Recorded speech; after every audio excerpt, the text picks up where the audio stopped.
Hello students, स्वागत है आप सभी का। कैसे हैं आप लोग? चलिए शुरू करते हैं लेक्चर नंबर 3 मोल कॉन्सेप्ट की सीरीज में। आज जो लेक्चर हम डिस्कस करने वाले हैं लेक्चर नंबर 3, बेसिकली आज मैं आपको सिखाने वाला हूं कि मोल क्या होता है, मोल को कैसे हम यूज करते हैं, कैसे उसका प्रैक्टिकल एप्लीकेशन होता है सवाल को सॉल्व करने में। क्योंकि जब भी चाहे वो नीट हो या मेंस का एग्जाम हो, चाहे आपके स्कूल के एग्जाम्स हो, ठीक है, हमेशा मोल से रिलेटेड क्वेश्चंस पूछे जाते हैं।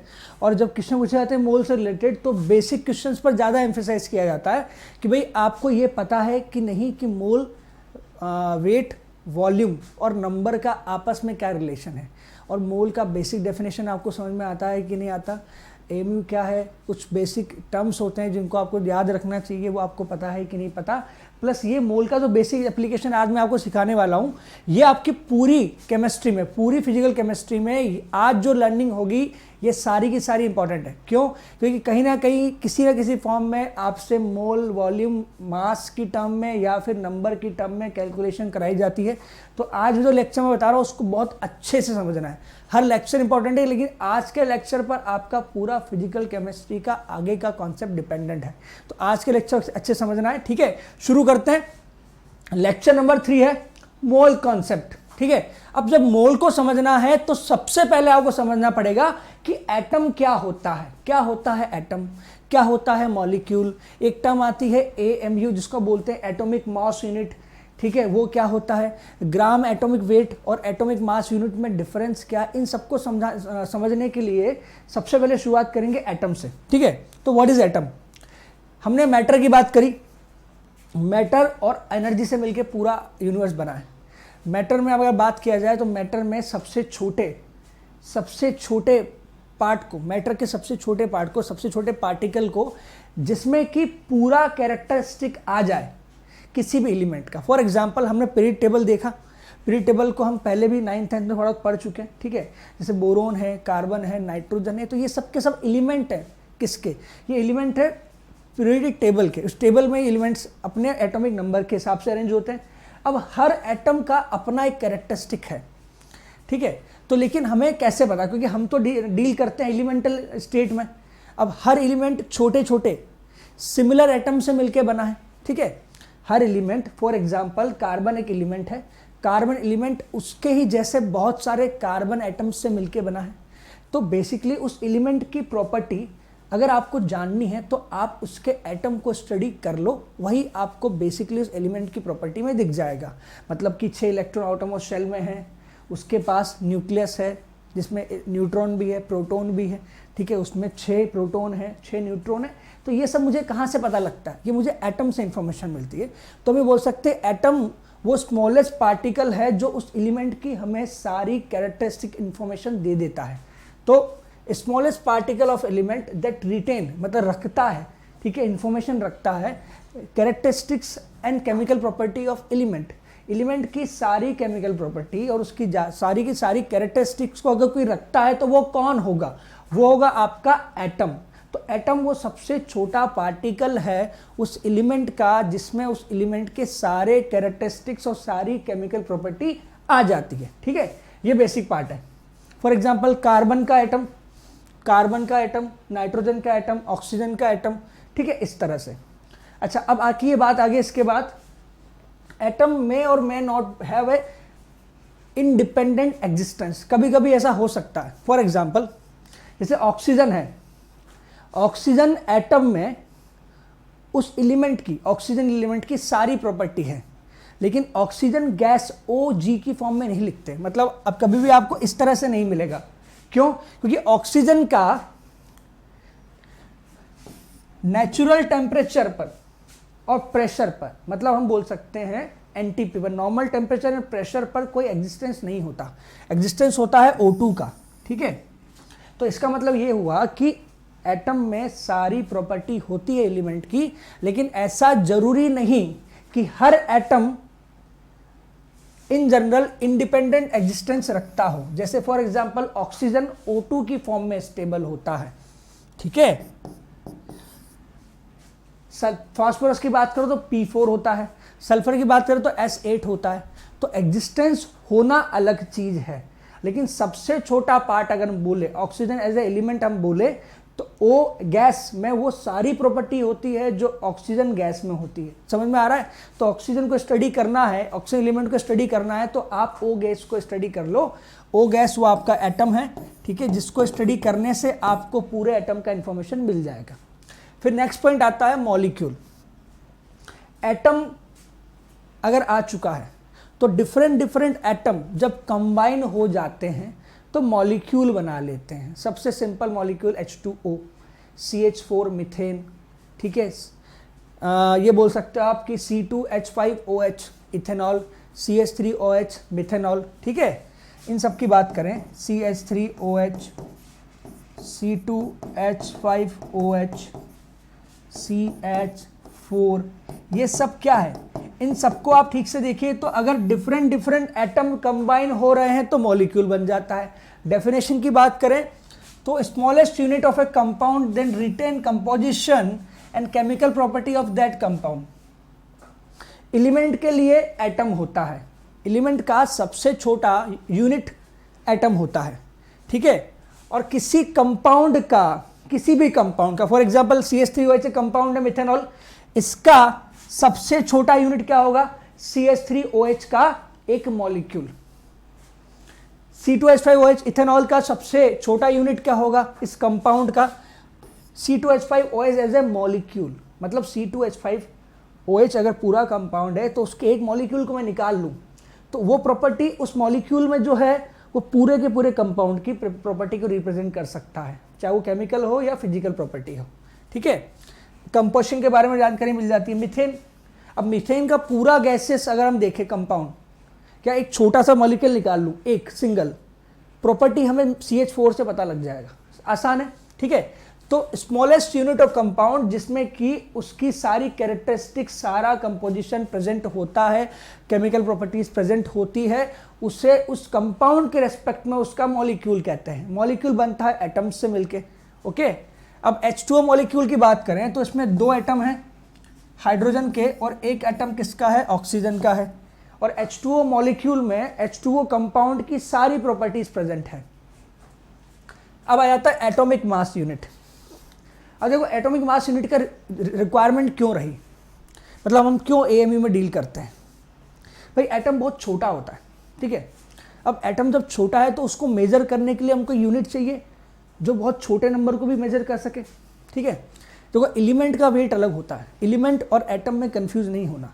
लिखने में आप ऑक्सीजन लिखते हो और ऑक्सीजन एलिमेंट भी लिखते हो, ठीक है, लेकिन अगर ऑक्सीजन एज ए एटम लिख रहे हो तो इसका मतलब क्या है कि एलिमेंट का सबसे छोटा पार्टिकल एटॉमिक फॉर्म में वो एटम की फॉर्म में लिखा जाता है, ठीक है। तो इसका मतलब ये कि एटम बहुत सारे होंगे, एक एलिमेंट में बहुत सारे एटम होंगे। तो एक छोटे से एटम का जिसको आप देख नहीं सकते, सोच सकते हैं आप, जिसको आप देख नहीं पा रहे हो, उसका अगर आपको वेट मेजर करना है तो आपको यूनिट चाहिए। तो एटम की यूनिट को, मतलब एटम के मास को मेजर करने के लिए एटॉमिक मास यूनिट AMU का होना जरूरी था। तो बेसिकली एक यूनिट बनाई गई जो एटम जैसे छोटे छोटे पार्टिकल का, जो एटम का वेट रिप्रेजेंट कर पाए, उसके लिए हमने यूज किया एटॉमिक मास यूनिट AMU। अब AMU को किसी का रेफरेंस की जरूरत पड़ी, ठीक है। देखो जब भी इस दुनिया में कोई वेट आया है ना तो किसी रेफरेंस में आया है। फॉर एग्जांपल जैसे कि ग्राम बनाया गया तो ग्राम का भी एक रेफरेंस लिया गया, ठीक है। IPC के पास वो रेफरेंस वाला मास आज भी प्रेजेंट है, उसके रेस्पेक्ट में कोई जितने टाइम ज़्यादा होता है उसको इतना ग्राम बोल देते हैं। फॉर एग्जांपल उनके पास अगर 1 ग्राम है और मेरा वेट उसके रेस्पेक्ट में अगर 10 की पावर समथिंग अगर कोई आ रहा है तो वो बोल सकते हैं कि भाई आप इस ग्राम के रेस्पेक्ट में इतना वेट रखते हैं, मतलब इतना ग्राम आप हैं। फॉर एग्जांपल kg का उनके पास रेफरेंस होगा तो kg अगर उनके पास 1 kg है तो उसके रेस्पेक्ट में अगर मैं 75 हूँ, टाइम ज़्यादा हूँ वेट में, तो मुझे बोलेंगे आप 75 kg हैं। आपका वेट जो भी है उसका टाइम मल्टीप्लाई कर लो, ठीक है। तो ऐसे ही AMU के लिए भी हमें रेफरेंस चाहिए था। अब रेफरेंस चाहिए तो हम क्या करेंगे, बेसिकली हमको ऐसा एटम चाहिए था जिसका वेट हमें होल नंबर में मिले, ठीक है, या उसके एकदम लगभग एकदम एग्जैक्ट मिल जाए, ठीक है। क्यों? इसका फ़ायदा क्या होगा, इससे हम फ्रैक्शन से बच जाएंगे, ठीक है। प्लस दूसरी बात ये कि हम आइसोटॉप से बच जाएंगे, ठीक है।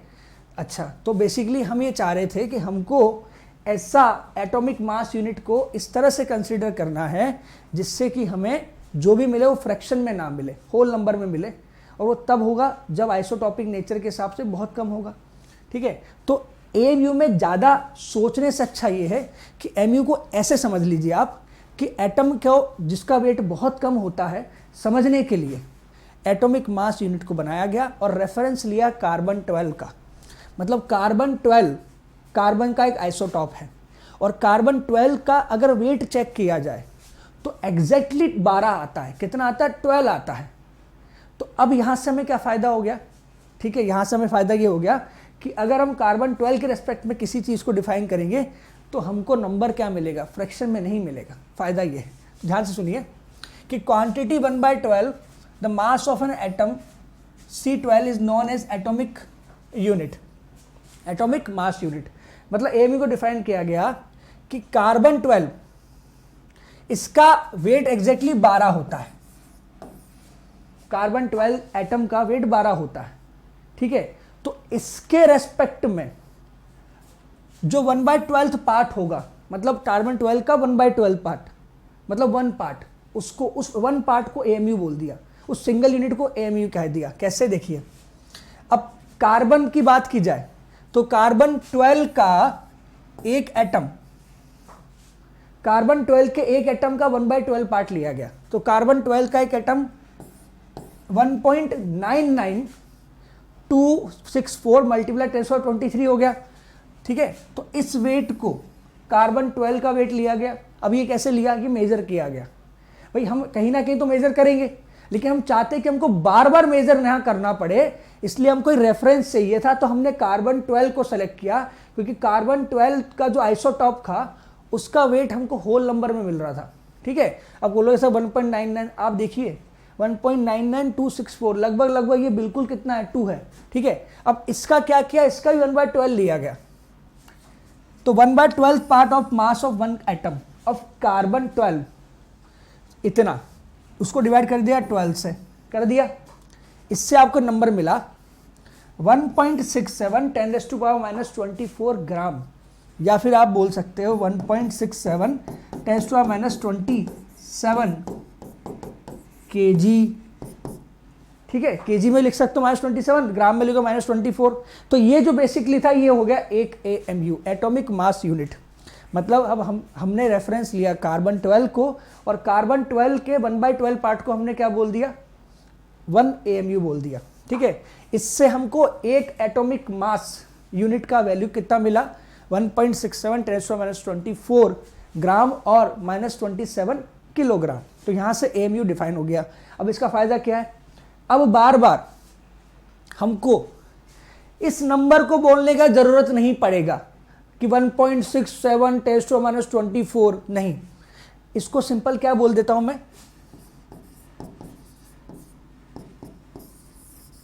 मतलब कि अगर मैं 1 एएमयू बोलता हूँ तो अगर कोई केमिस्ट्री में, फिजिकल केमिस्ट्री का लैंग्वेज समझता है, ठीक है, अब उसी से बात करोगे, उसको पता होगा, तो वो बोल देगा ठीक है आप इसकी बात कर रहे हो तो मैं इसको 1 एएमयू लिख दो। छोटा हो गया ना, आसान हो गया। इतना बड़ा नंबर कहाँ तक डील करते, छोटा करके लिख दिया। ओके, तो बेसिकली इसी नंबर को, किसको? 1.67 वाले को क्या बोला गया? 1 एएमयू बोला गया। समझ में आ रहा है? इससे हमारा काम क्या हो गया? आसान हो गया। मैं चाहूंगा कि आप इसका स्क्रीनशॉट जरूर ले लें।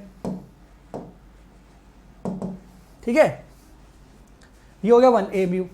क्या काम आएगा? आगे बहुत काम आने वाला है। देखो कैसे, एग्जाम्पल देखो। पहले तो आपको बोला गया है कि mass of 1 atom of element A, एक एटम का मास इतना गिवन है। अब how many atoms are content in 1 gram of that A element. ठीक है, अब बोला गया कि ए का मास कितना है? 3.9854 10⁻⁻23 ग्राम। ओके, ये तो हो गया आपका एक का। और टोटल वेट प्रेजेंट कितना है?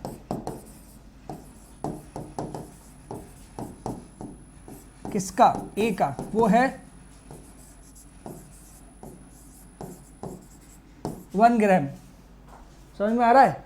तो यहां से अगर बात करें, किसकी बात करें, कितने एटम होंगे, हाउ मैनी एटम्स,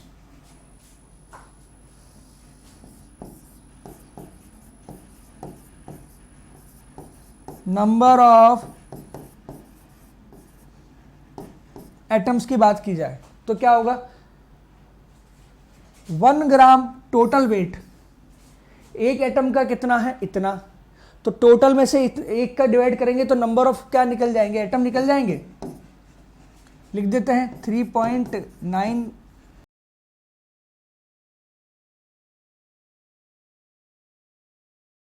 इसको डिवाइड किया जाएगा, इसको ऊपर ले जाएंगे तो बन जाएगा 0.25, 10⁻⁻, नीचे था तो ऊपर जाते कितना बन जाएगा 23 पॉजिटिव का, इसका क्या बना दूंगा 2.5, 22। इतने एटम्स, कितने, इतने एटम प्रेजेंट होंगे एक 1 ग्राम में। अब सोचिए कि कितना बड़ा नंबर है, मतलब ये इस नंबर के हिसाब से इसको देखा जाए, सोचो आप एटम का वेट कितना कम है, कितना कम है, -23। आप सोच नहीं सकते इस वेट को, कभी फील करने का आप सोचिएगा भी नहीं, इम्पॉसिबल है कि वेट कभी आपको किसी तरह समझ में आ जाए। ठीक है, तो ये वेट एक का था, हमने 1 ग्राम में कितने निकाल लिए, डिवाइड कर दिया 1 ग्राम से। ठीक है, चलिए आगे बढ़ते हैं।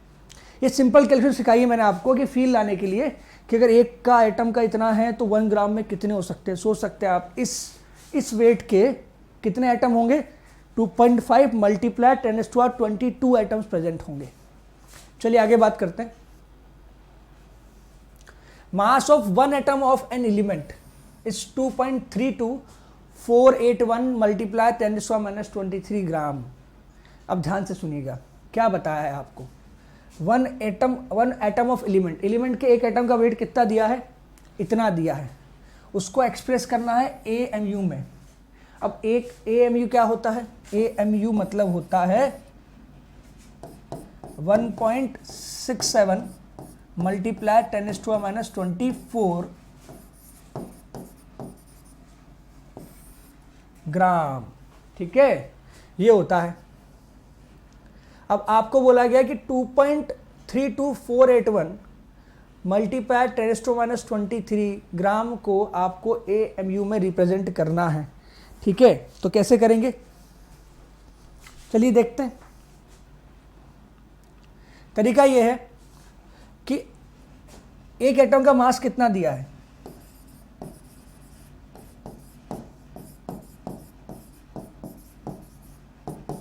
दिया है 2.32481 मल्टीप्लाई 10⁻23 डिवाइड बाय 1.67 10⁻24।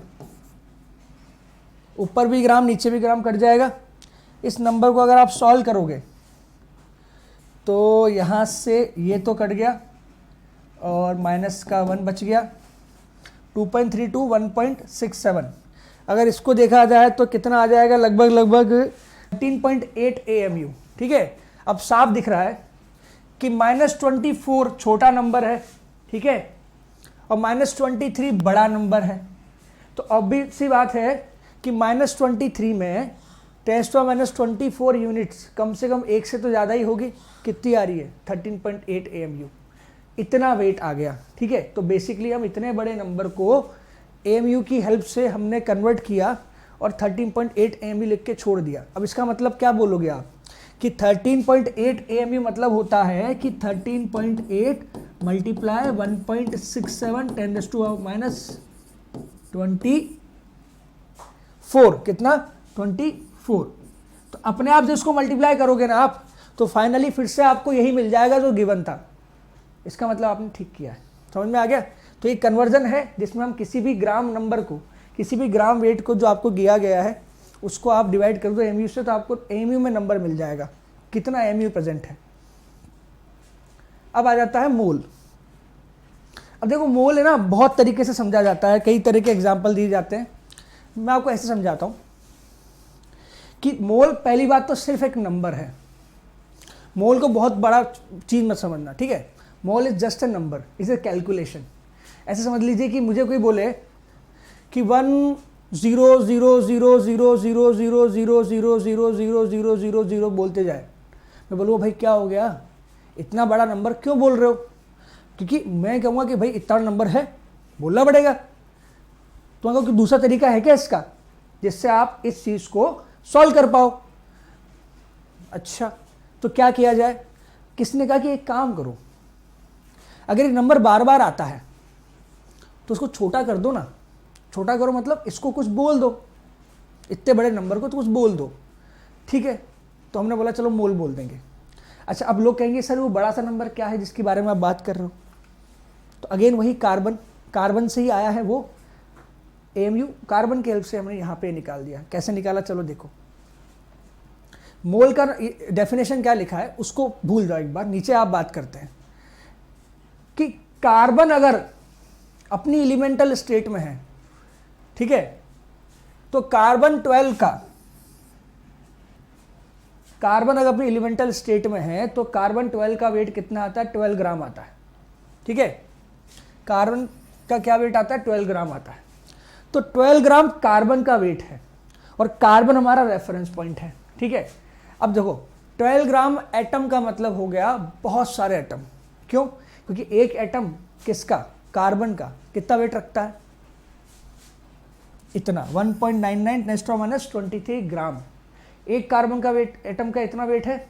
और टोटल अगर एलिमेंट की बात करें, ध्यान से सुनना, अगर टोटल एलिमेंट की बात की जाए तो 12 ग्राम हमारा टोटल वेट होता है कार्बन एलिमेंट का। अच्छा ठीक है, तो 12 ग्राम में निकालने क्या करूँ? 12 ग्राम अपॉन 1.99 2648 मल्टीप्लाई 10⁻23, एक बड़ा सा नंबर आ गया, ये वाला नंबर। अब जो 10 की पावर 23 है ना, तो कैसे बोलोगे?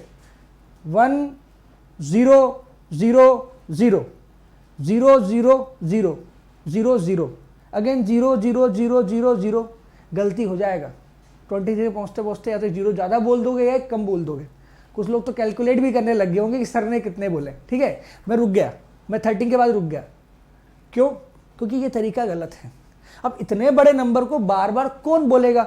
नहीं बोलना चाहते ना, इसको हमने बोल दिया 1 मोल। मतलब इस नंबर का जो बेसिकली है ना वैल्यू, किसका? 1 मोल का वैल्यू होता है 6.023 10⁻23 एटम। एटम हो सकता है, आयन हो सकता है, इलेक्ट्रॉन हो सकता है, वाटर बॉटल्स हो सकता है, ठीक है, कॉइन्स हो सकता है। Anything which is countable we can represent in the terms of mole. अगर वो नंबर बहुत बड़ा है, कोई भी नंबर जो काउंटेबल है और वो बहुत बड़ा नंबर है, उसको बोलने में बहुत दिक्कत आती है, समय निकल जाता है, टाइम खराब हो जाता है, नींद आने लग जाती है, तो आप उस नंबर को मोल की टर्म में रिप्रेजेंट कर सकते हो। ऐसा मैं आपको समझा रहा हूँ। मोल क्या है? Is just a number. किसके हेल्प से आया? कार्बन 12।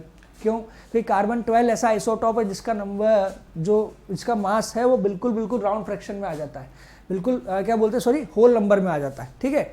उसका फायदा क्या है? प्लस ये बोल सकते हो कि कार्बन 12 से कैलकुलेट बाकी से भी किया जाता है, लेकिन सबसे एग्जैक्ट वैल्यू कार्बन 12 से मिली। अच्छा सर, कार्बन 12 का कैसे आया? इनिशियल कुछ एक्सपेरिमेंट तो किए गए थे, लेकिन हम चाहते बार बार ना करने पड़े सब एलिमेंट पे, इसलिए एक को रेफरेंस लिया, बाकी सबको उसके साथ जोड़ दिया। तो ऐसा कहा गया कि मोल क्या है? सुनो, मोल का मतलब होता है कि कार्बन 12 आइसोटॉप के 12 ग्राम में, कार्बन 12 के 12 ग्राम में जितने एटम प्रेजेंट होंगे, भाई कार्बन 12 एक एटम है और उसका 12 ग्राम वेट में, मुझे अगर एटम निकालने की बोला जाए तो मैं क्या करूंगा? उसके एटॉमिक 284 2648 फिर -23, मैं बोलूँगा देखो एक एटम का वेट इतना है, टोटल वेट आपके पास 12 ग्राम में है, नीचे वाला भी ग्राम में है, आप डिवाइड करो तो आपका नंबर मिल जाएगा ये वाला, और ये आपका क्या हो गया?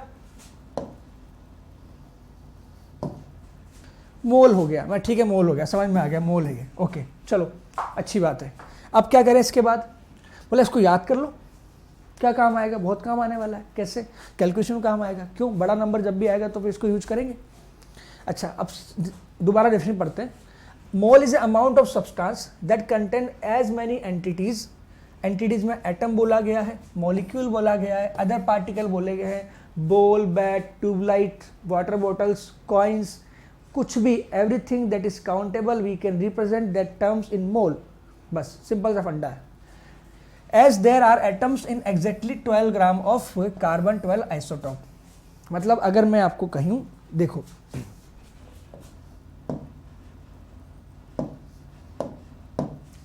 कि 1 मोल एटम्स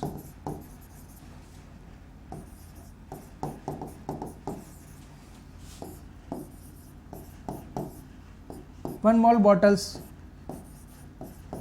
1 मोल कॉइन्स, तो सबका मतलब एक ही होगा। क्या होगा?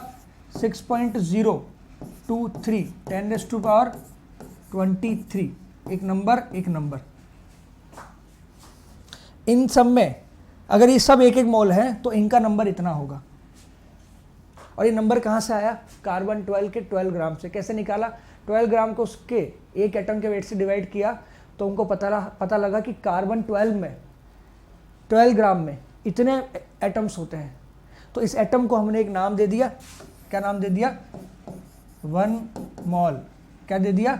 1 मोल। ओके, चलो तो इसको हटा देते हैं। अब कहानी पर वापस आ जाते हैं। अब देखो, सिंपल वे में we can say mole has 6.023 10⁻23 entities. वो कुछ भी हो सकता है, एटम, मॉलिक्यूल, आयन, ईटीसी। समझ में आता है? अगला पॉइंट, इसी नंबर को और छोटा किया गया। कौन बोलेगा इसको भी? इसको इतना बड़ा नंबर थोड़ी बोला जाएगा। इसको बोला Avogadro number, denoted by Avogadro constant और डिनोटेड बाय Na। Na से लिखते हैं number Avogadro number, Na Avogadro number. और इस Na का वैल्यू कितना है? इतना। और ये क्या है? ये 1 मोल है। तो 1 मोल को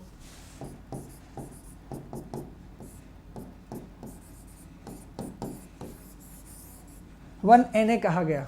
ठीक है, 2 मोल को 2Na, 3 मोल को 3Na, 4 मोल को 4Na। आसान हो गया ना? 4Na बोला, जो पढ़ा लिखा होगा, जिसको फिजिकल केमिस्ट्री आती होगी, वो बोलेगा अच्छा 4Na मतलब 4 मल्टीप्लाई 6.023 10⁻23। काम हो गया। आसान है। ठीक है, चलिए आगे बढ़ते हैं। अब आ जाता है ग्राम एटॉमिक वेट। अभी आपने एटॉमिक वेट समझा था, ठीक है। अब आ गया ग्राम। तो ग्राम से क्या फर्क पड़ा? अच्छा, तो होता क्या है बेसिकली, अगर आप सिर्फ एक एटम का वेट निकालते हो, सिर्फ एक एटम का, तो आप उसको एटॉमिक वेट बोल देते हो। फॉर एग्जांपल कार्बन 12 का एक एटम होता है कितना? 1.992684 मल्टीप्लाई 10⁻⁻23। ये नंबर होता है ग्राम में एक एटम का। और पूरे का वेट निकालना चाहूँ, किसका? कार्बन का कितने, 1 मोल का वेट निकालना चाहूँ, देखना ध्यान से। ग्राम एटॉमिक वेट की बात कर रहे हैं।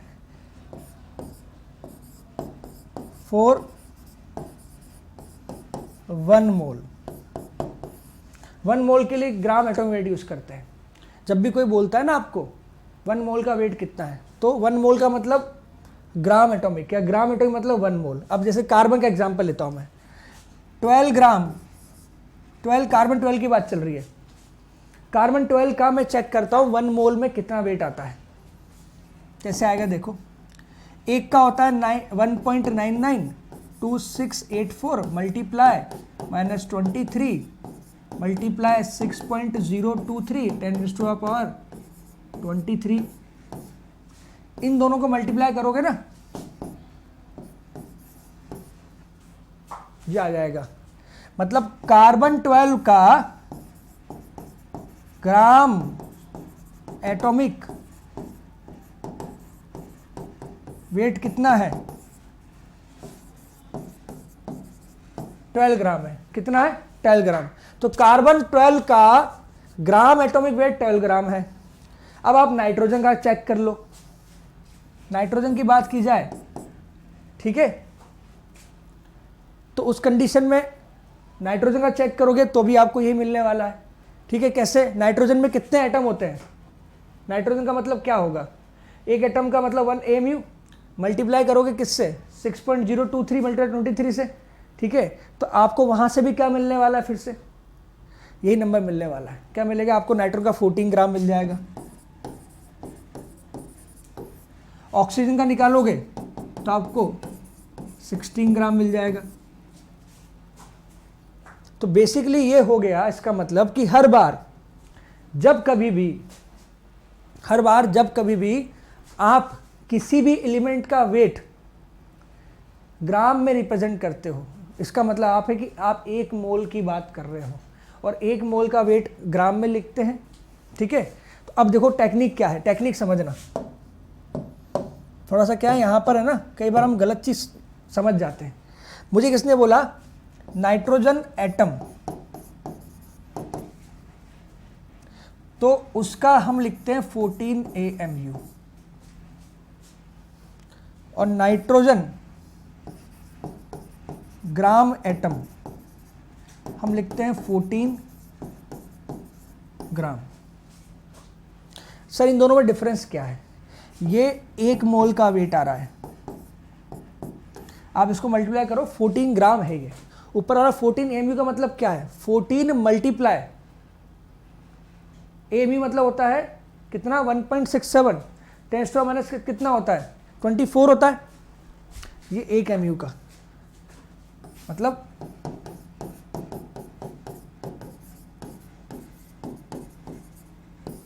नाइट्रोजन के एक एटम का वेट है 40 मल्टीप्लाई दिस AMU नंबर। अब एक एटम का इतना आ गया, अगर मैं मल्टीप्लाई कर दूं उसको किससे? 6.023 10⁻23 से, तो ये तो खत्म हो जाएगा। ये वाला जो नंबर है, ठीक है, ये दोनों मिलके 1 बनेंगे पावर के साथ, और 14 बचेगा सिर्फ, तो ग्राम में आ गया। नाइट्रोजन के एक एटम का वेट अगर कितना है? 14 AMU है, तो ग्राम एटम में अगर रिप्रेजेंट कर रहे हो, इसका मतलब 14 ग्राम है, और 14 ग्राम का मतलब है आप 1 मोल नाइट्रोजन की बात कर रहे हो। ओके, तो चलो देखते हैं क्या है ग्राम एटम का मतलब क्या होता है। Gram of 1 gram atom, 1 gram atom मतलब 1 मोल एटम। 1 मोल का मतलब Na एटम्स, Na मतलब कितना हो गया? 6.023 10⁻23 एटम्स। अब देखो एग्जाम्पल लेते हैं, gram atomic mass of oxygen निकालना है आपको। चलो निकालते हैं। ऑक्सीजन मतलब कितना? ऑक्सीजन का कैलकुलेट करेंगे तो कैसे करेंगे?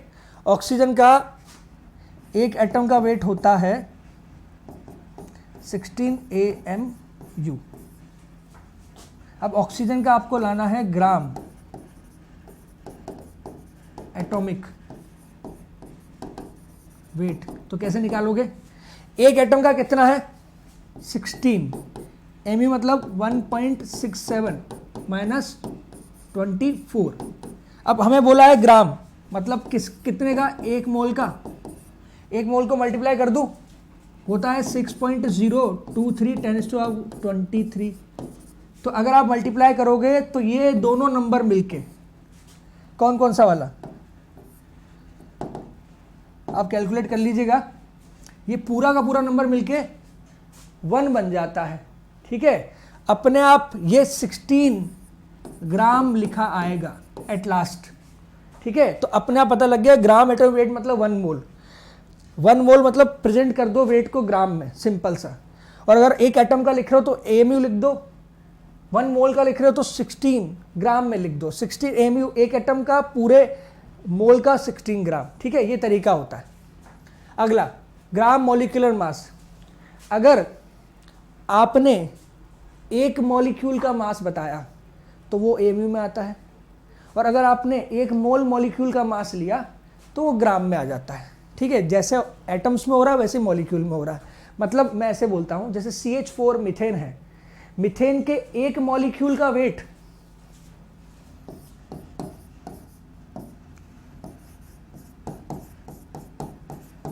आप लिखोगे 16 AMU। कैसे पता? कार्बन का 12 AMU होता है, हाइड्रोजन का 1 AMU होता है, जो इसका एटॉमिक नंबर है वही इसका वेट है, ठीक है, क्योंकि उसमें क्या नहीं होते, न्यूट्रॉन नहीं होते हैं। और टोटल 4 है तो 4 AMU हो गया, 16 AMU हो गया, ये तो एक मॉलिक्यूल का। अब मैं बोलूँ CH4 ग्राम मॉलिक्यूल, इसका मतलब क्या हो गया? इसका मतलब हो गया बात कर रहे हैं हम 1 मोल की। अब 1 मोल का मतलब हो गया 16 ग्राम, बस और कुछ नहीं। समझ में आ गया? एक मॉलिक्यूल एमयू में, ग्राम मॉलिक्यूल ग्राम में, मतलब 1 मोल की बात चल रही है, 1 मोल को रिप्रेजेंट करते हैं, ठीक है। ग्राम मॉलिक्यूल मतलब gram of 1 gram molecule. 1 gram molecule का मतलब 1 मोल मॉलिक्यूल होता है। 1 मोल का मतलब Na मॉलिक्यूल, Na का मतलब 6.023 1023 मॉलिक्यूल्स। तो उसको हम क्या बोल देते हैं? For example gram molecular mass of H2SO4, hydrogen कितना होता है? 2, H2 है ना, 1 + 1 करूँगा 2 हो जाएगा। सल्फर कितना? 32। ऑक्सीजन कितना? 16। और हम ग्राम मॉलिक्यूलर की बात करें तो पूरा वेट किस में आना चाहिए? ग्राम में आना चाहिए। 16 4 जा 64 हो गया, 64 और इधर 34 कितना हो गया? 98 हो गया। और पीछे लिखूंगा ग्राम। और अगर इसी को अगर सिंगल मॉलिक्यूल की बात करते हैं, सिंगल मॉलिक्यूल ऑफ H2SO4 अगर मैं लिखता तो वो होता 98 AMU। मतलब सिंगल मॉलिक्यूल AMU में, और पूरा अगर ग्राम में रिप्रेजेंट कर रहे हो मतलब आप 1 मोल की बात कर रहे हो। समझ में आ रहा है? और कैसे पता सर? देखो 1 का पता है, AMU की वैल्यू पता है, मल्टीप्लाई कर दो Na से, तो अल्टीमेटली फिर मल्टीप्लाई होके, क्योंकि वो Na का 6.023 और 1.67 मल्टीप्लाई होने के बाद अल्टीमेटली आपको फिर से 1 ही मिलता है, ठीक है। इस वजह से हम बोलते हैं बार बार कि इस नंबर को इस तरह याद कर सकते हो।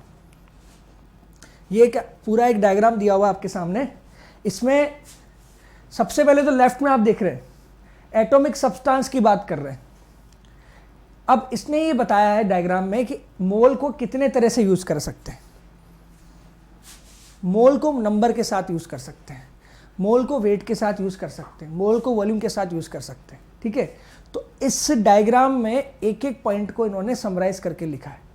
अगर आप चाहो तो टेक्निकली इसको आप याद कर लो, सवाल आपका यहाँ से ही बन जाएगा।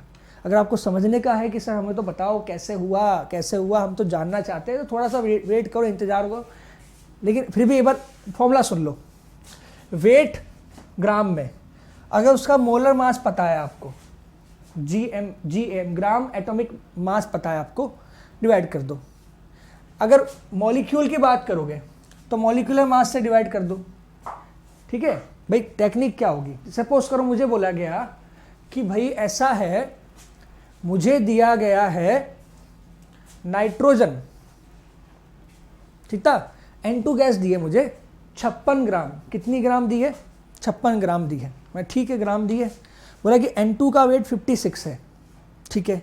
अब मुझे पूछा गया बताओ कि मोल कितने होंगे। मैंने कहा ठीक है 56 आपको वेट दिया है। बोला ठीक है, हाँ फॉर्मूले पे आ जाता हूँ। वेट का फॉर्मूला तो यही है, वेट अपॉन मोलर मास। मैंने बोला N2 का होता है, N2 मतलब नाइट्रोजन, 2 मतलब डबल, नाइट्रोजन का होता है 14, तो N2 का होगा 28 अगर टोटल वेट है तो वो नीचे लिख लिया, ठीक है। और टोटल वेट मुझे बताया है 56 और 28 के हिसाब से देखा जाए तो 28 2 जा मेरे मिलते हैं 56, मतलब मैं इसको कट कर दूंगा 2 बार, तो ये 2 आ गया, नंबर आ गया। नंबर मतलब कितने मोल हो गए? 2 मोल्स हो गए। ये तरीका होता है, ठीक है। तो ये तो हो गया वो वाला तरीका जिसमें आपने यूज़ किया किसको? वेट को। फिर नंबर में मैंने क्या कहा था? नंबर है। मुझे किसी ने कहा भाई आपके पास 1 करोड़ नहीं, 1 करोड़ भी कम है, 100 करोड़ कॉइन्स है 1 रुपीज़ के। अब आपको बताना है कि 100 करोड़ कॉइन्स को अगर मोल में कन्वर्ट करोगे तो क्या नंबर आएगा। अच्छा, नंबर दिया है, ठीक है। तो 100 करोड़ कॉइन्स हैं 1 रुपीज़ के। मुझे तो मोल बताना है, तो मैंने 100 करोड़ एक नंबर मिल गया, उसको ऊपर लिख दिया। अब मुझे पता है 6.023 10⁻23 में मुझे एक मोल मिलता है। अब जितना ही मोल होगा उससे डिवाइड कर दिया, मतलब टोटल नंबर को Na से डिवाइड कर दिया मैंने। किससे डिवाइड कर दिया? Na से, मुझे मोल मिल जाएगा। फिर एक रिलेशन और आता है वॉल्यूम में, कि वॉल्यूम की टर्म में ही मोल निकाल सकते हो। गिवन वॉल्यूम अपॉन 22.4 लीटर, मतलब जो भी वॉल्यूम आपको दिया है उसको आप लीटर में लिखोगे और 22.4 से डिवाइड कर दोगे। ये 3 4 1 2 3 और 4, या ऐसे मेजरली बोलूँ तो 3 रिलेशन। वेट का रिलेशन, अगर वेट दिया है तो वेट से डिवाइड कर दो, नंबर दिया है तो Na से डिवाइड कर दो, वॉल्यूम दिया है तो 22.4 से डिवाइड कर दो, आपको तीनों केस में मोल मिल जाएगा। ठीक है, चलो सॉल्व करते हैं। पहला, number of moles weight upon molar mass. अब मोलर मास क्या हो सकता है? या तो एटम का होगा तो ग्राम एटॉमिक वेट होगा, अगर मॉलिक्यूल का होगा तो ग्राम मॉलिक्यूलर मास होगा। ठीक है, एग्जाम्पल मैं लिखता हूं आपके सामने। CH4 64 ग्राम दिया है। ठीक है भाई, पूछा गया है नंबर ऑफ मोल्स कितने हैं। मैं 64 ग्राम तो गिवन वेट है।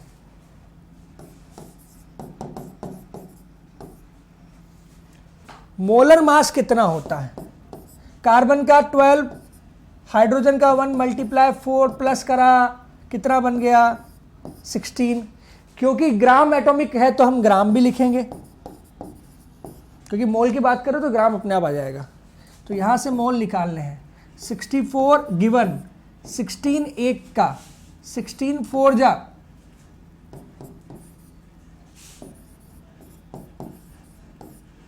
हमको मिल गए मोल्स। 4 मोल मिल गए। कितने मिल गए? 4 मोल मिल गए। समझ में आ रहा है? अच्छी बात है। अगला एग्जाम्पल दिया है आपको कि एक बैंक में उतने कॉइन हैं जितने 1.6 माइक्रोग्राम मीथेन में मॉलिक्यूल्स हैं। ठीक है, तो गिवन क्या है? गिवन है 1.6 10⁻⁻6 माइक्रो बोला है ना, ग्राम मीथेन।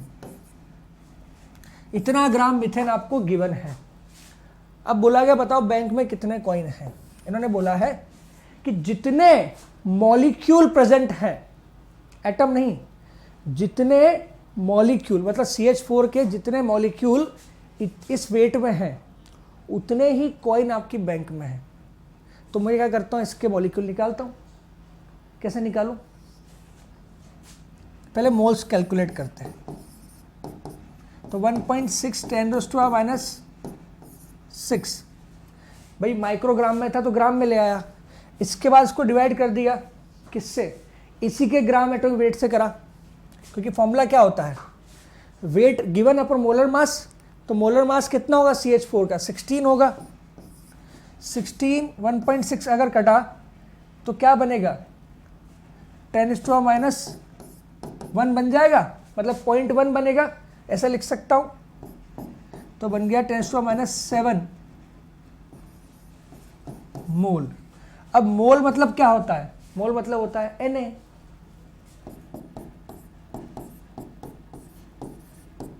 और Na का वैल्यू कितना होता है?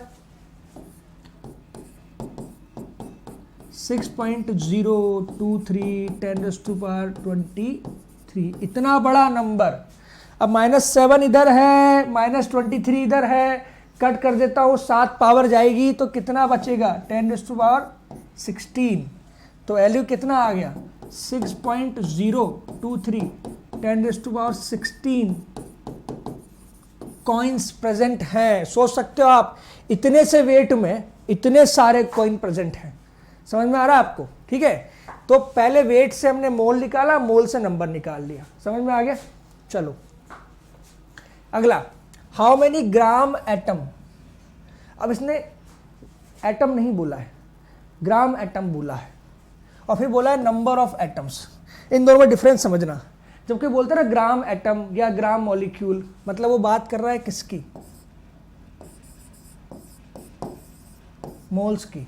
नंबर ऑफ एटम्स का बात कर रहा है, मतलब नंबर ऑफ एटम्स ही बोल रहा है। डिफरेंस समझना, जब बोला है ग्राम एटम तो मोल की बात कर रहा है, नंबर ऑफ एटम बोल रहा है मतलब नंबर ऑफ एटम्स की बात कर रहा है। 70 ग्राम नाइट्रोजन बोल रहा है, 70 ग्राम। चलो सॉल्व करते हैं। 70 ग्राम आपको गिवन है, नाइट्रोजन बोला है उसने, गैस नहीं बोला। नाइट्रोजन मतलब किसकी बात कर रहा है? एलिमेंट की, एन की बात कर रहा है। किसकी बात कर रहा है? और एन होता है 7 के हिसाब से अगर मल्टीप्लाई करोगे तो 14 मिलता है।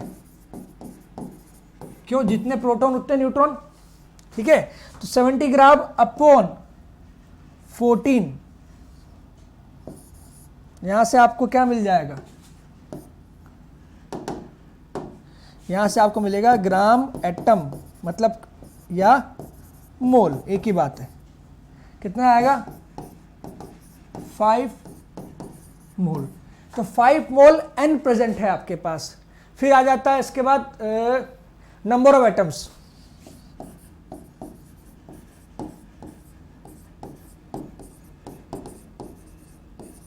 नंबर ऑफ एटम्स की बात की जाए तो देखो, नाइट्रोजन अकेला एटम है और अकेले एटम के कितने मोल हैं?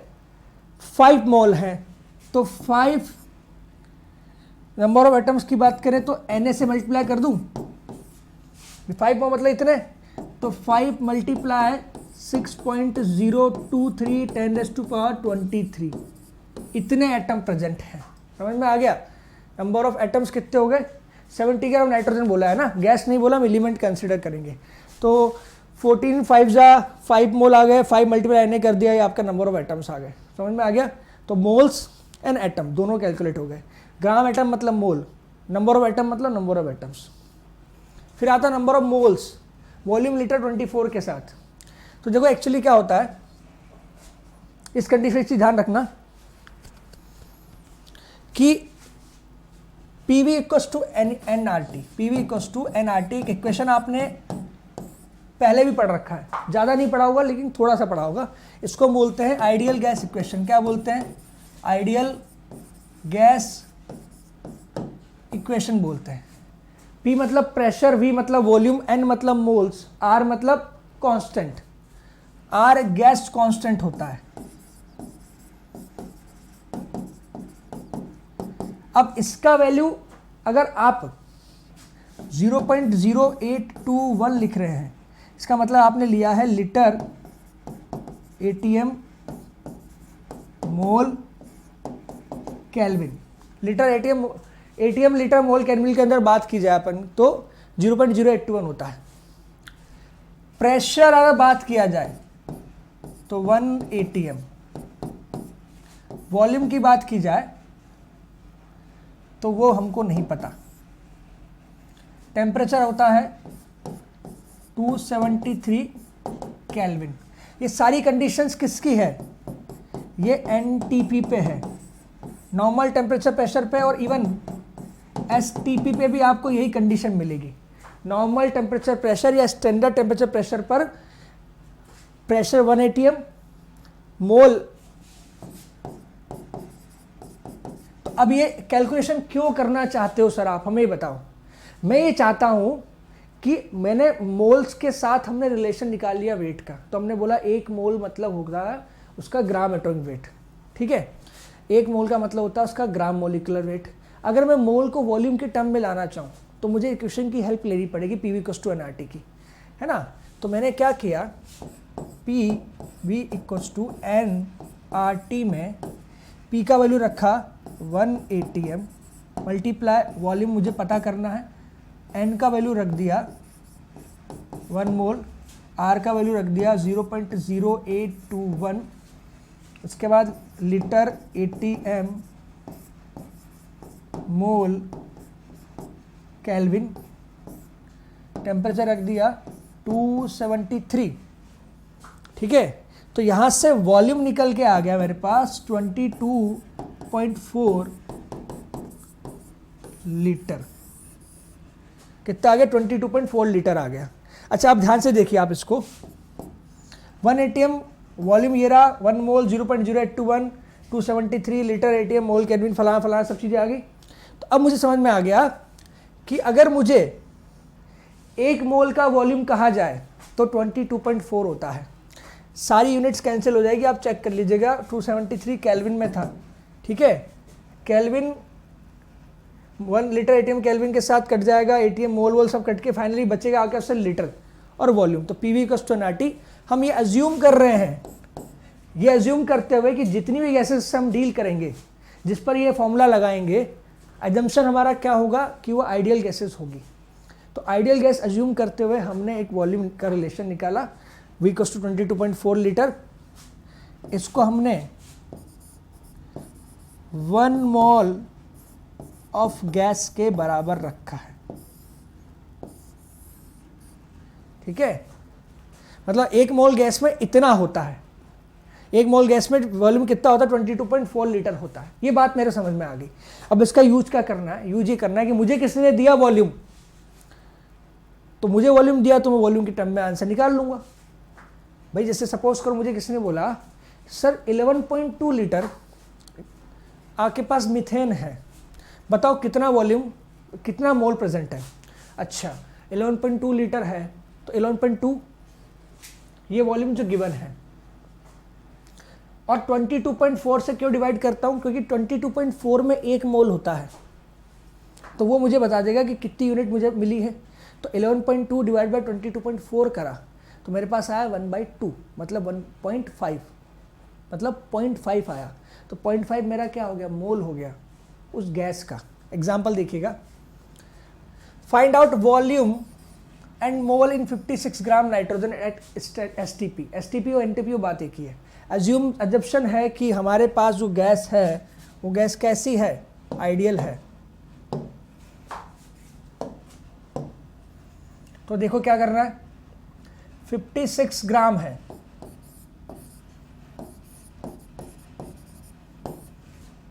अब गैस बोला है ना, वॉल्यूम बोला है तो गैस की बात कर रहा होगा, तो 28 ग्राम से डिवाइड करूंगा। ऐसा क्यों करा सर आपने?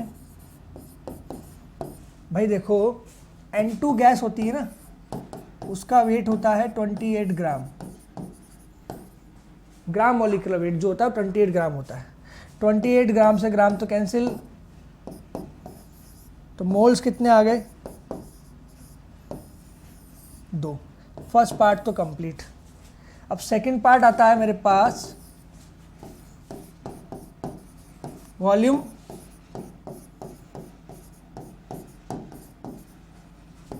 कैलकुलेशन का। किसका आता है? वॉल्यूम कैलकुलेशन का। वॉल्यूम कैलकुलेशन की बात करें तो आप देखो 2 मोल और 1 मोल का वॉल्यूम सर ने अभी बताया था मुझे 22.4 होता है, मल्टीप्लाई कर दो 44.8 लीटर, हमारा वॉल्यूम आ गया किसका? N2 गैस का। Next, calculate volume and mass of 0.2 mole of O3 STP। अच्छा ठीक है, अच्छा मोल दिया है, वॉल्यूम पूछा है, मास पूछा है, तो मोल और वॉल्यूम में मुझे एक रिलेशन तो पता है। कौन सा वाला? कि moles equals to volume of gas, और हमारी गैस कौन सी है? ओजोन यानी कि O3 अपॉन 22.4। तो इसको इधर ले जाते हैं, मोल्स का वैल्यू कितना रखूं? 0.2 रख देता हूं, तो यहां से मुझे मिला वॉल्यूम ऑफ गैस 0.2 मल्टीप्लाई जिस करा तो ये बन गया, पॉइंट यहाँ भी है, पॉइंट यहाँ भी है, तो 1 पॉइंट तो लगेगा, और 8 इसके बाद 4 एंड 4, तो ये हो गया 4.48। चेक कर लो, 8 बनेगा, ठीक है। ये हो गया 4.48 लीटर आपका वॉल्यूम आ गया। ये फर्स्ट पार्ट हो गया। सेकंड पास क्या है, मास,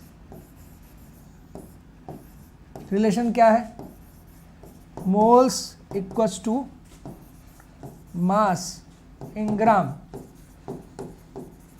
अपॉन मॉलिक्यूलर मास। अब मॉलिक्यूलर मास ओजोन का क्या होगा, O3 है तो 3 मल्टीप्लाई 16, तो ये हो गया 48 ग्राम। कितना हो गया, 48 ग्राम। इसको यहाँ यूज़ करेंगे। मोल्स हमको पता है कितने, 0.2, तो 0.2 मास हमको कैलकुलेट करना है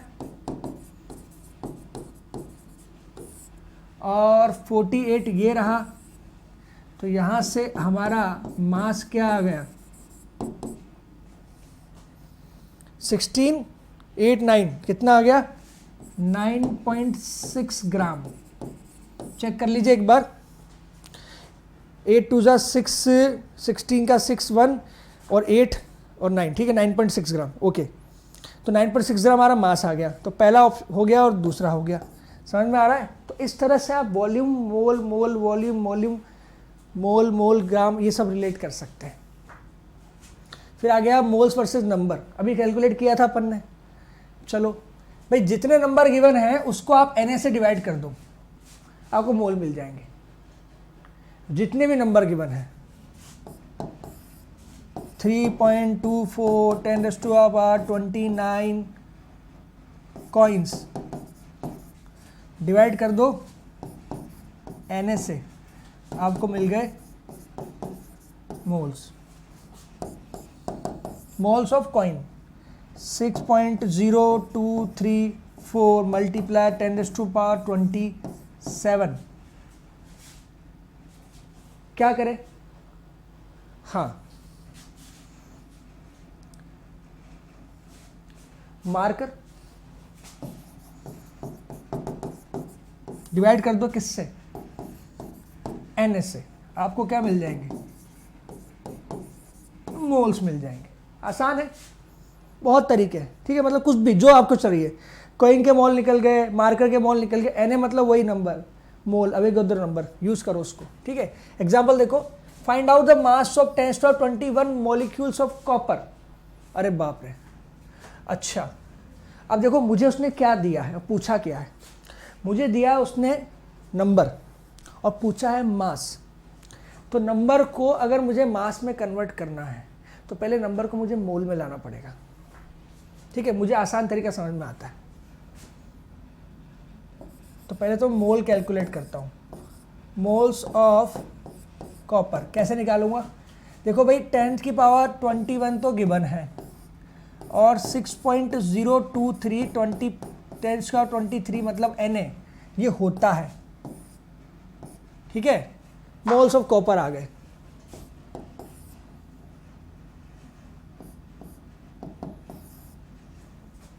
इसके बाद अगला पॉइंट क्या है, मोल्स आ गए। अगर मैं बात करूं मास के रिलेशन की, तो उसमें क्या होता है, moles equals to given mass, moles equals to given mass upon molecular mass. Copper है तो एटॉमिक मास लिख देते हैं, एटम है ना,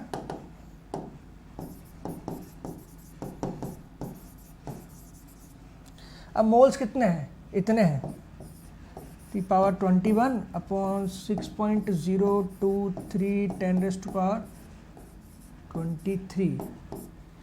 गिवन मास नहीं है हमारे पास, यही हमें कैलकुलेट करना है।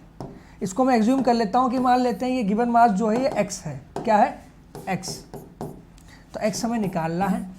एटॉमिक मास कॉपर का 63.54 इतना है, इसको उधर ले जाऊंगा, फाइनल आंसर आपका होगा x equals to 63.54 upon Na multiply 10⁻21। ये आपका ग्राम में वेट आ गया कॉपर का, कितने में, 10⁻21 मॉलिक्यूल्स में इतना। मॉलिक्यूल्स बोलना ठीक नहीं रहेगा, हम इसको बोल सकते हैं कॉपर को एटम। मॉलिक्यूलर फॉर्म में नहीं बोलेंगे कॉपर को, ठीक है। फिर आता है एवरेज एटॉमिक मास। ये कैसे निकाला जाता है, क्या होता है ये? भाई देखो, जब भी हम किसी भी एटम के वेट की बात करते हैं तो एटम के आइसोटॉप्स भी होते हैं, हमने डिस्कस किया इस बारे में। अब आइसोटॉप होंगे तो उस एटम का वेट उसके सारे आइसोटॉप्स का कंट्रीब्यूशन होगा, ठीक है। आप बोल सकते हैं कि जो एटम का वेट आपको मिल रहा है ना, उसके सारे आइसोटॉप्स का कंट्रीब्यूशन है, अकेले का नहीं है। इसका मतलब क्या? इसका मतलब ये है कि अगर एक atom A1, A2, A3 isotopes में है, ध्यान से सुनिएगा, if A1, A2, A3 are the atomic masses of different isotopes with percentage x1, x2, x3 of their occurrence, then average atomic mass या मास नंबर ऑफ एलिमेंट। मतलब मैं ये कहना चाह रहा हूँ आपको, ध्यान से सुनिएगा, कि एक एलिमेंट A है, वो एलिमेंट A1, A2 और A3 आइसोटॉप रखता है, और आइसोटॉप A1, A2, A3 का इस अर्थ के क्रस्ट पर अकरेंस का परसेंटेज x1, x2 और x3 है। मतलब ये हो गया कि अगर A एक एलिमेंट है तो इस एलिमेंट में A1, A2, A3 तीनों आइसोटॉप्स है। आइसोटॉप्स में x1, x2, x3 तीन अकरेंस होते हैं परसेंट के बेसिस पर। तो अब मुझे पता है कि जो मुझे बेसिकली जो ओवरऑल मुझे वेट पता है किसका, एलिमेंट A का, वो बेसिकली एवरेज है A1, A2 और A3 का। फॉर एग्जांपल, जैसे कि आप ऐसे समझ लीजिए कि A1, A2, A3 से मिलके बना है। कुछ पार्ट A1 का है, कुछ A2 का है, कुछ A3 का है, और जो पार्ट है उसका परसेंटेज है। तो अगर मुझे उस A एलिमेंट का मास निकालना है तो वो तीनों का एवरेज होगा। एवरेज निकालने का तरीका क्या है? Summation AX upon summation X। X यहाँ पर क्या है? परसेंट है, और A यहाँ पर क्या है? एटॉमिक वेट ऑफ आइसोटॉप्स है। देखो, A1, X1, A2, X2, A3, X3, X1 plus X2 plus X3 equals to A bar. ये क्या है? Average mass. अब बात करते हैं आगे कि atomic mass of element that we use is average atomic mass. जो भी हम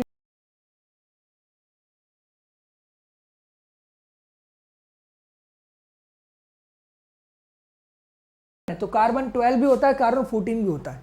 तो कार्बन 12 के रेस्पेक्ट में हमने डिसाइड किया था, 14 के रेस्पेक्ट में डिसाइड नहीं किया। क्यों? क्योंकि कार्बन 12 ही वो नंबर है जो कार्बन के वेट के बहुत ज़्यादा क्लोज है। समझ में आ रहा है आपको?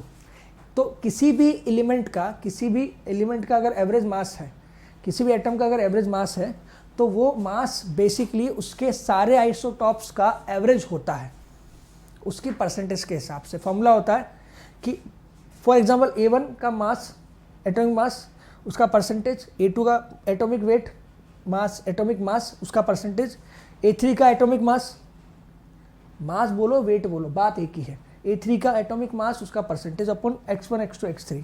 मतलब नीचे तो हमेशा क्या आएगा? क्योंकि जितना भी सम करोगे परसेंटेज का तो 100 ही आना है, ऊपर का नंबर डिवाइड कर दो 100 से, ठीक है। आपको यहाँ से मिल जाएगा एवरेज मास। एग्जाम्पल देखो, कार्बन 12 98.89%, कार्बन 13 1.10, कार्बन 14 इतना। आप देख सकते हैं इन दोनों का परसेंटेज कितना कम है, इसका 1 है और इसका -10 की पावर में आ रहा है, और 98.892% अकेला कार्बन 12 है, ठीक है। तो अगर कैलकुलेट करने जाओगे तो कैसे करोगे? रिलेटिव अबंडेंस और मास, तो 12 मल्टीप्लाई 98.89, ये A1 X1 हो गया। फिर 1.108 मल्टीप्लाई 13.0035, 12 लिखा है उसने, 12 लिखा है, बिल्कुल आप देख सकते हैं एकदम एग्जैक्ट। कार्बन 12 का मास मैंने कहा था ना आपको, एकदम एग्जैक्ट आता है 12 MU। मल्टीप्लाई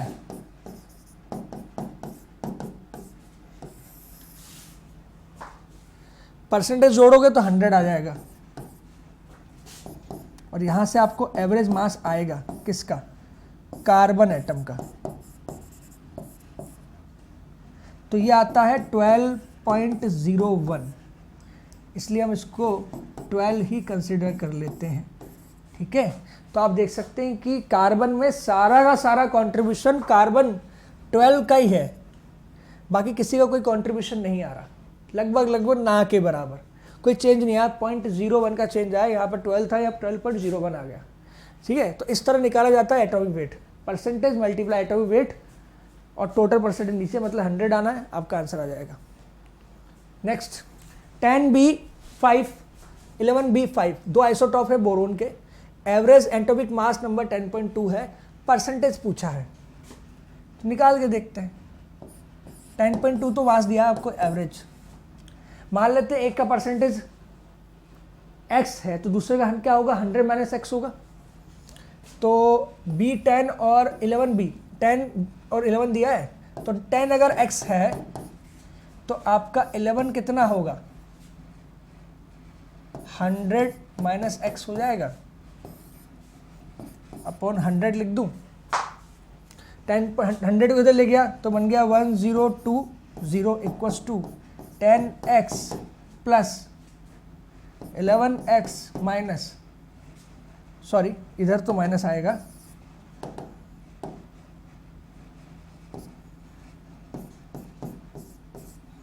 ये और ये इधर ले आओ, उसको कितना हो गया माइनस का 80 और x कितना हो गया माइनस का, ये काटो इधर से, तो x बराबर हो गया 80%।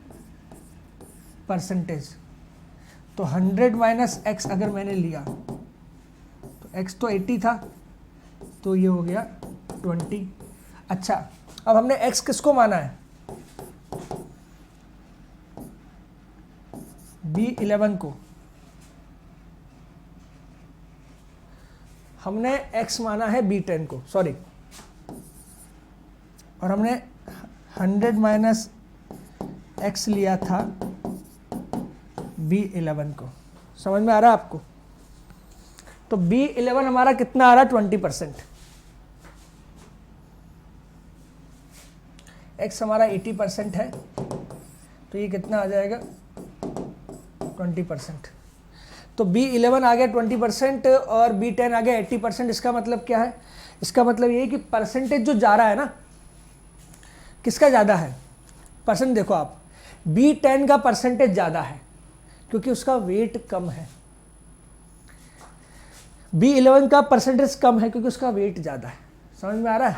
ठीक है, इस तरीके से। और आप देख सकते हैं और एक चीज़ कि जो नंबर है वो 10.2 है, तो ऐसे बोल सकते हैं आप कि B, इस तरह से समझिए इसको, इसमें सबसे इंपॉर्टेंट पॉइंट यही आके अटकता है कि किसका परसेंटेज कितना लिया जाए।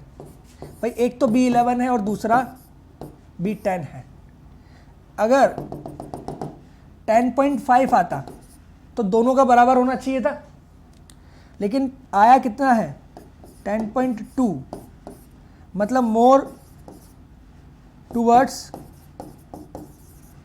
B10। इसका मतलब क्या हो गया कि B10 का परसेंटेज ज़्यादा रहा होगा, इसलिए परसेंटेज 80% माना गया है। समझ में आ गया? 10.2 दिया है मतलब 10.5 से नीचे है, 10 के ज़्यादा पास में है मतलब 10 का परसेंटेज ज़्यादा रहा है। ठीक है, अच्छा सवाल है भाई, पूछा गया है एग्जाम में, नीट में आ चुका है, मेंस में आ चुका है, पूछा गया है, ध्यान रखना। ठीक है, फिर कुछ सवाल है, सॉल्व करते जल्दी जल्दी। 1 मोल ऑफ ऑक्सीजन गैस का STP इज इक्वल्स टू कितना, 1 मोल का मतलब कितना, 32 ग्राम ऑक्सीजन बोला है, 12.044 एटम्स बोला है, 6.023 मॉलिक्यूल बोला है। 1 मोल का मतलब होता है 6.023 10 की पावर 23 O2 मॉलिक्यूल्स। ठीक है, O2 अगर है तो O एटम कितने होंगे, 2 × 6.023 10 की पावर 23, ये हो जाएगा। 32 ग्राम ऑक्सीजन बोला है, कैसे बोल सकते हो, ऑक्सीजन वो भी O2, मतलब 16 मल्टीप्लाई 2, 32 ग्राम। और ये ग्राम क्या है, 1 मोल का वेट है किसका, O2 का। तो ये तीनों सही है, मतलब आंसर होगा all of these. 1 mole O2 या 2 मोल O एक ही बात है, इसलिए इसने डबल कर दिया इसको मल्टीप्लाई करके। 12 पॉइंट कितना हो गया, 046 होना चाहिए, 4 लिख दे कोई बात नहीं। फिर आगे which of following pair has same number of atom. तो जिसके मोल बराबर होंगे उसके एटम भी बराबर होंगे। 16 ग्राम O2 कितने मोल हुआ है 16 ग्राम में, O2 के हाफ मोल, क्योंकि O2 32 होता है, 32 होता है, दिया है 16, डिवाइड करोगे कितना आएगा 0.5, ये तो हो गए O2 के। और 4 ग्राम H2 दिया है, होता कितना है 2 मोल H2, पहला तो नहीं हो सकता। 16 ग्राम O2, 44 ग्राम CO2, 16 ग्राम का मतलब हो गया 0.5 O2, 0.5 मोल।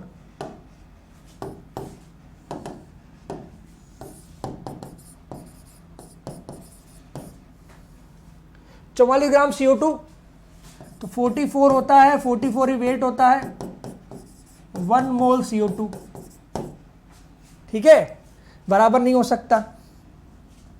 12 ग्राम कार्बन, 23 ग्राम Na। हाँ भैया ये बैठ रहा है, कार्बन 12 ग्राम मतलब 1 मोल, 23 सोडियम का वेट होता है 1 मोल, ये होगा। अगला 28 ग्राम N2, 32 ग्राम O2। N2 का मोलिकुलर वेट 28 होता है, 1 मोल हो गया। O2 का 32 होता है, 1 मोल, 1 मोल 1 मोल, मतलब अगर 1 मोल है इसका मतलब नंबर ऑफ मॉलिक्यूल या एटम भी बराबर ही रहेंगे, सेम नंबर ऑफ एटम्स है, दोनों में बराबर आएंगे, ठीक है। 1 मोल ये है, 1 मोल ये है, तो नाइट्रोजन में 2 एटम होते हैं, 2 × 1, तो यहाँ भी 2 मोल एटम, यहाँ भी 2 मोल एटम। आंसर क्या होगा, 3rd और 4th, कौन सा है। चलो अगला सवाल, 16 gram oxygen has same number of molecule as, molecule बोला है किसमें, 16 ग्राम में। 16 ग्राम का मतलब हो गया 32 से डिवाइड कर दो, मोल्स आ जाएंगे। 0.5 मोल, चेक करो 0.5 कहाँ आ रहे हैं। 16 ग्राम CO, 28 ग्राम N2, ये तो होता है 1 मोल। 4 ग्राम N2 मतलब होता है हाफ मोल, मतलब 0.5। 2 ग्राम हीलियम, हाइड्रोजन हीलियम, 2 ग्राम मतलब हीलियम कितना हो गया, हीलियम का 4 होना चाहिए, 2He4 है ना, सॉरी 2He4 होना चाहिए। 16 ग्राम CO, बात ही मत करो, भूल जाओ, क्यों, कार्बन 12 ऑक्सीजन कितना होता है 16, 12 16 कितना हो गया 28, तो CO तो होता है 28, 16 ग्राम दिया है तो बैठेगा नहीं कुछ हिसाब, एक आ रहा है हमारे आंसर। 14 ग्राम N2, ये हाफ मोल है, वो भी हाफ मोल है, ये बिल्कुल होगा, ठीक है। अगला सवाल, calculate number of moles in 11.2 litre STPA of oxygen, standard temperature pressure 11.2 litre. Number of moles, भाई देखो सिंपल सी बात है, वॉल्यूम आपको 11.2 दिया है और 22.4 डिवाइड करना पड़ता है तो आपको मोल्स मिल जाते हैं। इसको इससे काटा तो 1/2 मतलब आपको मिलेगा 0.5 मोल्स। STP हो NTP हो बात एक ही है, मोल्स बोले हैं, आगे आंसर में। अगला सवाल खत्म, इसके बाद कुछ नहीं बचा, ठीक है। तो ये लेक्चर था जिसमें मैंने आपको सिखाया कि मोल कैसे कैलकुलेट करते हैं, मास मोल, मोल के साथ वॉल्यूम, मोल के साथ नंबर, ये 3 कैलकुलेशन है पूरे मोल में। अगर ये समझ गए तो जिंदगी भर आपको मोल में दिक्कत नहीं आएगी कि मोल कैसे निकाले जाते हैं, ठीक है। तो ये लेक्चर 3 था। लेक्चर 4 इसके बाद डिस्कस करेंगे एम्पेरिकल फॉर्मूला, एम्पेरिकल मेथड, और साथ साथ आपको परसेंटेज कंपोजिशन भी बता दूंगा, मोल फ्रैक्शन भी सिखाऊंगा कैसे निकाला जाता है, ठीक है। तो मिलते हैं नेक्स्ट क्लास में। लेक्चर को अच्छे से देख लिया, अब क्या करना है, लाइक कमेंट शेयर सब्सक्राइब करना ना भूलें। मिलते हैं नेक्स्ट क्लास में, तब तक के लिए ओके बाय बाय।